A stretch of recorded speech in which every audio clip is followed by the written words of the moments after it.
మీ శ్రేయస్సు కోసం చేసే పూజలు, హోమాలు, యజ్ఞాలు ఇప్పుడు ఒక్క క్లిక్ దూరంలో వేదమందిర్.com.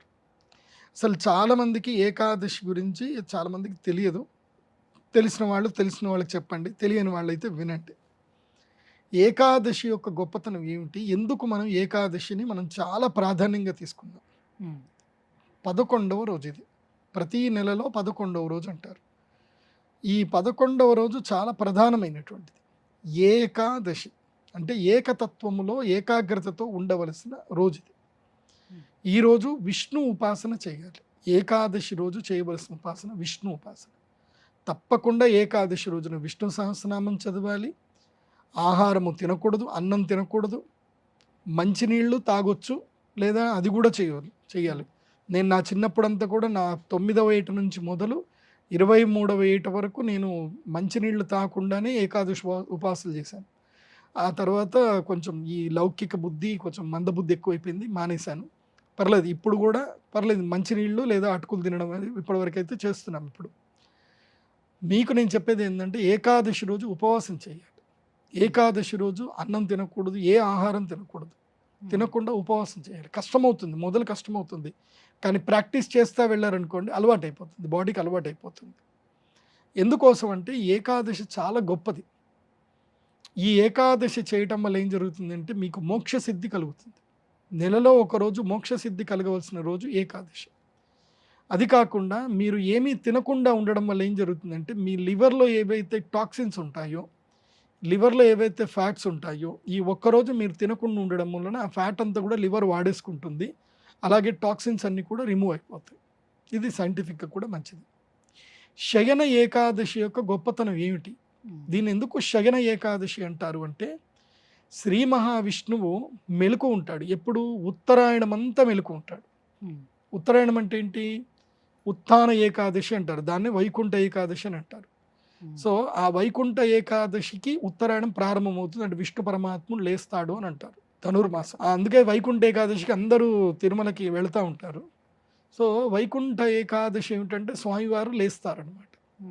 అక్కడికించి ఆ ఏకాదశి నుంచి స్వామివారు ఏం చేస్తారంటే లోకాలన్నింటినీ పరిరక్షిస్తారు. స్వామివారు ఒక్కోరే పరిరక్షిస్తారు లోకాలన్నింటినీ. దాన్ని ఏమంటారు? ఉత్తరాయణ కాలాన్ని ఆధాన కాలము అంటారు. ఆధానం అంటే ఏమిటంటే స్వీకరించడము. ఆ ఉత్తరాయణ కాలములో ఎవరెవరైతే కనుక తమ జీవితంలో పాపకర్మ నివృత్తి చేసుకోవాలనుకుంటారో వారందరూ కూడా ఉత్తరాయణంలో యజ్ఞయాగాది కర్మలు చేసుకోవాలి.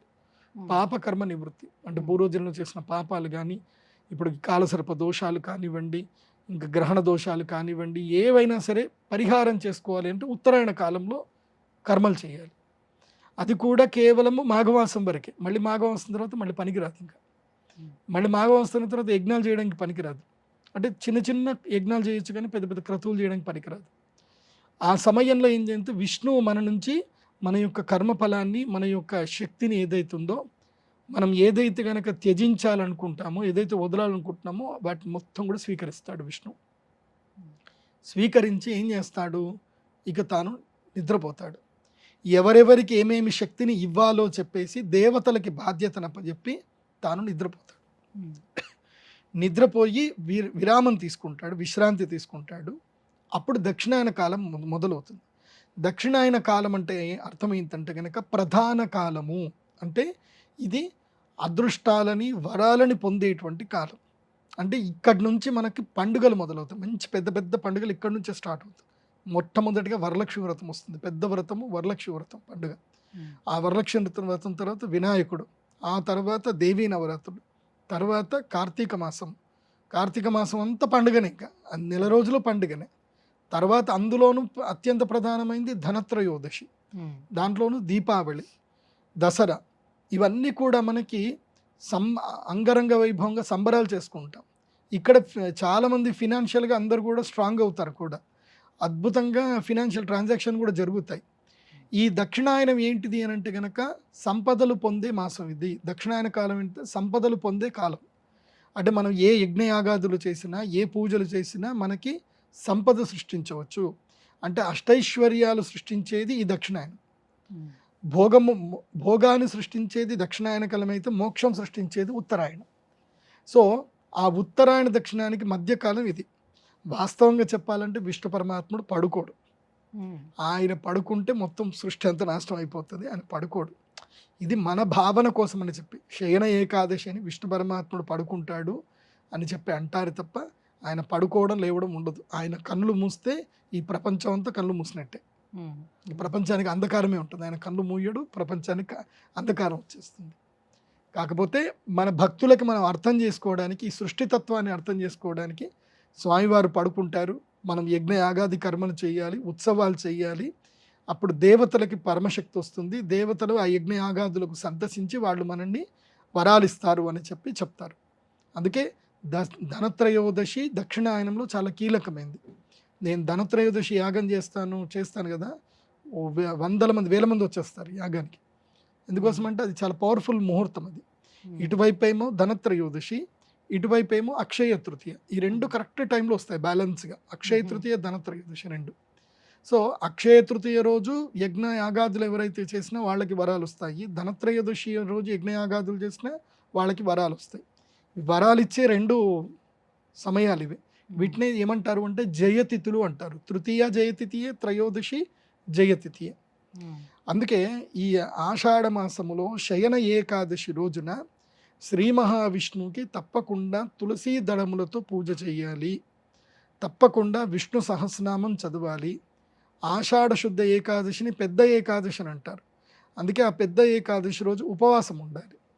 కానీ చిన్నప్పటి నుంచి నేను చూస్తున్నది తెలంగాణ ప్రాంతంలో కానీ ఆంధ్రలో కానీ నేను చూస్తుంది ఏంటంటే, తొలి ఏకాదశి వస్తుంది అని అంటే ఒక 10 రోజుల ముందు నుంచి ఆడవాళ్ళందరూ కూడా కుంపటి పెట్టుకొని బియ్యపిండి తెచ్చుకొని దాన్ని నానబెట్టి చేసి వేండి మురుకులు, కుడుములు, అన్నీ చకినాలు అన్నీ రెడీ చేస్తారంట. ఎందుకోసం అంటే పెద్ద ఏకాదశి వస్తుంది కదండి. అంటే ఏకాదశి రోజు తినాలను మరి నాకు అర్థం కాదు, పెద్ద ఏకాదశి వస్తుంది అని చెప్పేసి అని పెట్టుకుంటారు. ఏకాదశి రోజు తినడానికి కాదు, అది పద్ధతే. నిజం చెప్పాలంటే అది పద్ధతే, కానీ ఏకాదశి తినడానికి కాదు. ఇది ఏం జరుగుతుంది అని అంటే చాతుర్మాస్య వ్రతం ప్రారంభమవుతుంది. చాతుర్మాస్య వ్రతంలో పెద్ద ఏకాదశి నుంచి నెల రోజుల వరకు శాఖావ్రతం ఉంటుంది. అంటే కూరగాయలు తినకూడదు, ఆకుకూరలు, పళ్ళు ఏవి తినకూడదు. సో కారం తినాలంటే ఏం తినాలి అని అంటే కేవలం ఇదే అన్నమాట. సో ఈ మురుకులు, కుడుములు ఏవైతే వేసుకుంటారో ఇవి తినడానికి, ఆకలి వేసినప్పుడు తినడానికి అని పెట్టుకునేటువంటి వాళ్ళు. Yes, this is the right time to do the మురుకులు, కుడుములు, అవన్నీ చకినాలు అన్నీ చేసుకోవడానికి ఇది రైట్ టైము. సో చేసుకోండి. కాకపోతే ఏకాదశి రోజు మాత్రం తినకండి. ఏకాదశి ఉపవాసం అనేది ఎప్పుడు స్టార్ట్ చేసి ఎప్పుడు విరమించాలని? విరమణం అనేది ఉండదు. ఏకాదశి నువ్వు ముందు రోజు రాత్రి 6 గంటల ముందే తినాలి. రూల్ ఏంటంటే సూర్యాస్తమం ముందే భోజనాలు కంప్లీట్ చెయ్యాలి. పర్లేదు, దశమి రోజే 8 గంటల వరకైనా తినాలి. మరి 8 దాటి వరకు తినకూడదు. సో 8 వరకు తినాలి. తిన్న తర్వాత నెక్స్ట్ డే ఇంకేం తినకూడదు. పొద్దున్న లేచినప్పటి నుంచి స్నానం చేసుకోవాలి. ద్వాదశి దీపాలు పెట్టుకుని ద్వాదశి ఉదయము సూర్యోదయ పూర్వము అంటే 5 గంటల నుంచి 6 గంటల మధ్యన భోజనం చేసేయాలి. సూర్యోదయ పూర్వమే భోజనాలు చేసేయాలి. సో ఇది ఏకాదశి నియమం. అంటే ఆల్మోస్ట్ 36 గంటలు ఉంటుందా? ఉండాల్సిన 36 గంటలు అంతే. మనం పడుకున్నది ఎట్లాగో లెక్కలోకి రాదు. 8 గంటలు, మళ్ళీ 6 నుంచి 6 24 గంటలు. సో ఆ లెక్క చూసుకుంటే మీరు అన్నట్టు 36 గంటలు. కానీ అది మంచిదే, ఉపవాసం ఉంటే మంచిది. విష్ణు ఉపాసన ఏకాదశి రోజు నేను చెప్పేది, మా ప్రేక్షకులందరికీ చెప్పేది ఏంటంటే, ఏకాదశి రోజున మీకు ఎంత పని ఉన్నా మీ అపార్ట్మెంట్లో వాళ్ళందరూ కూడా కలిసి ఒక రూల్ పెట్టుకొని కింద కూర్చొని ఒకళ్ళ ఇంట్లో కూర్చొని అందరూ కలిసి విష్ణు సహస్రనామం చదవండి. సామూహిక విష్ణు సహస్రనామము, అదేవిధంగా లలితా సహస్రనామం కూడా చదవండి. గురుగారు, తొలి ఏకాదశి యొక్క ప్రత్యేకత ఏంటి, ఎటువంటి నియమాలను పాటించాలి ఆ రోజు అనే విషయం తెలియజేసినందుకు ధన్యవాదాలండి. శ్రీమాత్రి. సుమన్ టీవీలో మీ పర్సనల్ అండ్ బిజినెస్ ప్రమోషన్స్ కోసం కింది నెంబర్కి కాంటాక్ట్ చేయండి.